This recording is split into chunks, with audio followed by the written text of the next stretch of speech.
Was Nimona supposed to be good? Because I thought it was terrible.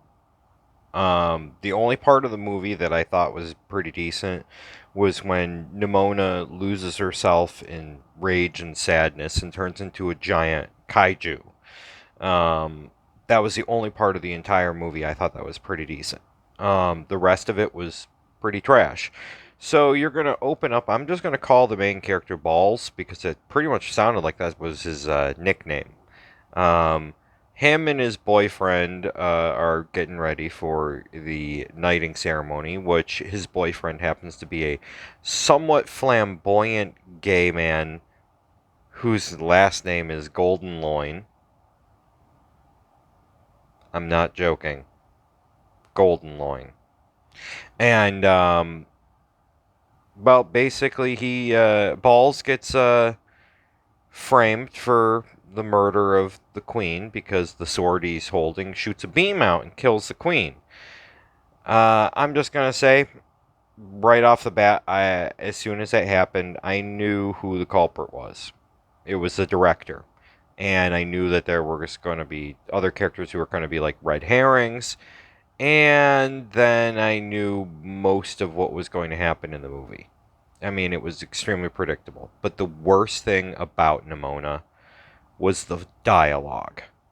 I was like, I wanted to slam my head into a wall.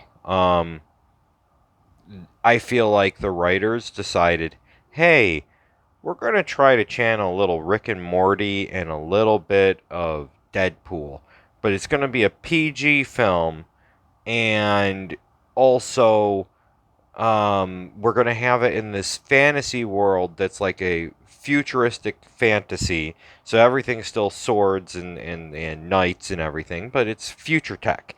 Um, so it didn't really feel, I don't know. It didn't feel right because the characters were talking in a way that just did not feel like this is what how it should be. Um I mean, it was awful. The music choices a lot of times, I don't feel like if you're going to have a fantasy world, you should be doing um music that like, actual metal music and stuff. So that kind of like threw me off. I mean, there was like some sort of remix of Breaking the Law, but it was combined with the Flight of the Bumblebee. Um, I don't know. And then like I said, the main character, he's in a relationship with another guy, but it felt extremely superficial. It's like if you're going to do something, I mean, they're both knights. Why did you have to make one of them flamboyant? Why is that like a common thing that you always have some gay character who happens to be flamboyant?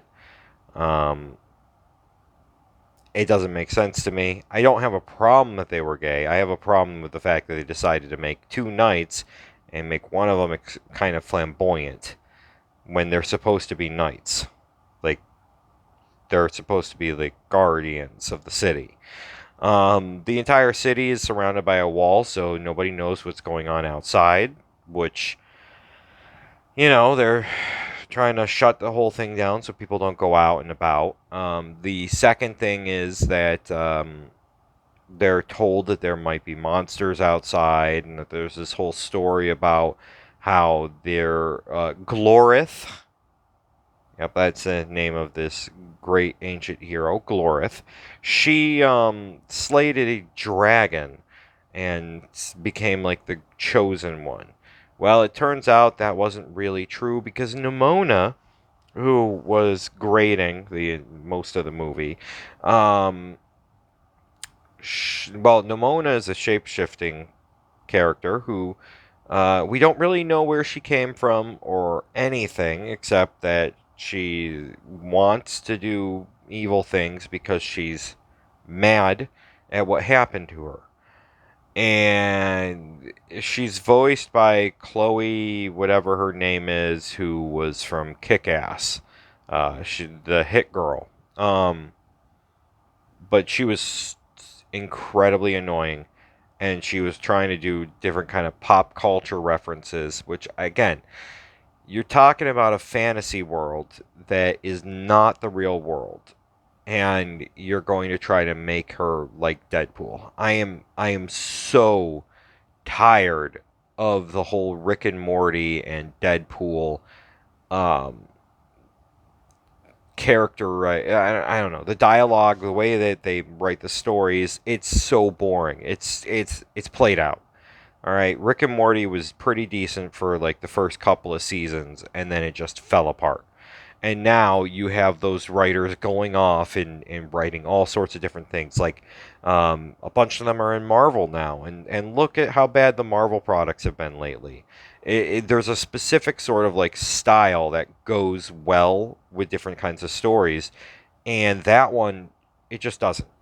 It takes a really really creative person to make that work. Then, the Nimona was like, I mean, I guess, because she was like over 1,000 years old and everything. That's why she might be so good for most of the time. But she was sad, which is understandable with how people don't understand her because she really doesn't have a form. In fact, we never find out exactly what she is. Um, just the fact that she keeps shapeshifting and she can turn into all sorts of different animals, into a dragon. At the end of the film, this giant kaiju monster, and of course, at the very end, before the finale, she turns into a phoenix. But we don't know what she actually is. She makes like a story, but we don't even know if that's true. And I know that sometimes you want some mystery, but this was something that probably should have been revealed in the story. What she actually is.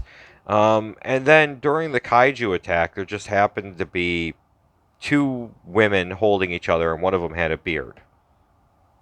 Just that was put in the movie. It's an animated film.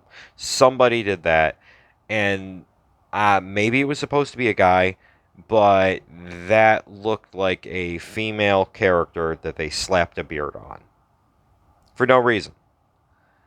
And again, if you're going to do different things, sometimes it might be good to be more expanded upon.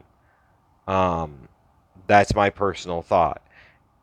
I feel like no matter what kind of relationship, whatnot, certain things should be more expanded upon. I personally think that turning gay characters super flamboyant is not really that good. Most of the time it's very superficial. And again, bringing back the nick or the last name of that character, Golden Loin. Your gay guy's name is Golden Loin.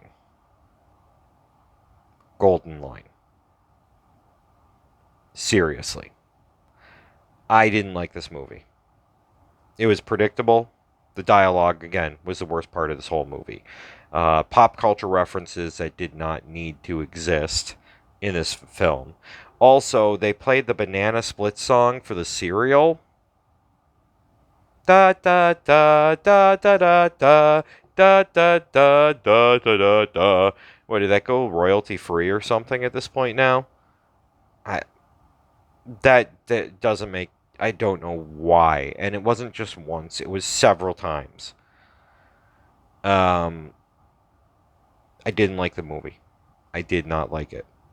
I would not suggest people to go watch it. I know right now it's being pointed out like it's a number five thing on Netflix at this time, but I hated it. I thought it was very uncreative. I thought that it was extremely flawed. I didn't like the movie.